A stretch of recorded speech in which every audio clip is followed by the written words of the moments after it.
మీకు ఈ వీడియో నచ్చితే వీడియో క్లిక్ చేసి ఛానల్ని సబ్స్క్రైబ్ చేసుకోండి. ఇక ఆఫీస్లో ఉన్న గగన్ దగ్గరికి ఇందు వస్తుంది. అన్నయ్య అన్నయ్య అంటూ గగన్ని కాలు పట్టుకుంటుంది. నన్ను క్షమించన్నయ్య అని బాధపడుతూ ఉంటుంది. అప్పుడే భూమి గగన్ క్యాబిన్ దగ్గరికి వస్తుంది. ఇదంతా కూడా చూస్తూ ఉంటుంది.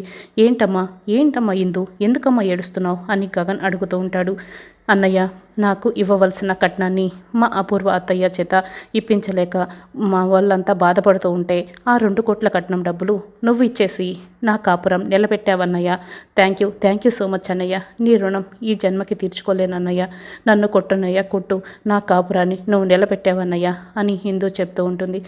హిందూ అలా అభిమానంగా గగన్ని హక్ చేసుకొని తన ప్రేమనంతా కూడా చూపిస్తూ ఉంటే ఇదంతా చూస్తున్న భూమికైతే చాలా సంతోషపడుతూ ఉంటుంది. ఇక ఆనంద బాష్పాలు కారుస్తూ ఉంటుంది. వెళ్ళమ్మా ఇందు, వెళ్ళు, నీకు ఇక ఎటువంటి కష్టం రాదు. మీ అత్తయ్య మామయ్య చాలా బాగా చూసుకుంటారు. ఇప్పుడు ఎలాంటి కష్టం వచ్చినా నన్ను అడుగుతూ ఉండు అని గగన్ ధైర్యం చెప్తాడు. అలాగే అన్నయ్య, వెళ్ళొస్తాను అని ఇందు అక్కడి నుంచి బయలుదేరి వెళ్ళిపోతుంది. ఇక భూమి గగన్ దగ్గరికి పరిగెత్తుకొని వస్తుంది. ఒక్కసారిగా హక్ చేసుకుంటుంది.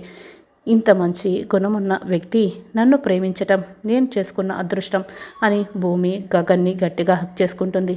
ఇక మాట్లాడుతూ ఉంటుంది. అప్పుడే గగన్, భూమి వదులు, నీకే చెప్తున్నది, వదులుతావా లేదా భూమి అని భూమిని విదిలించుకుంటాడు.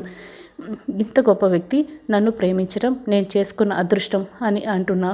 నేను ఎంత గొప్పవాడినైతే ఏంటి, నాకు కావాల్సిన వాళ్ళ మనసులో నేను ఇంత స్థానాన్ని కూడా సంపాదించుకోలేకపోయాను అని గగన్ బాధపడుతూ చెప్తూ ఉంటాడు.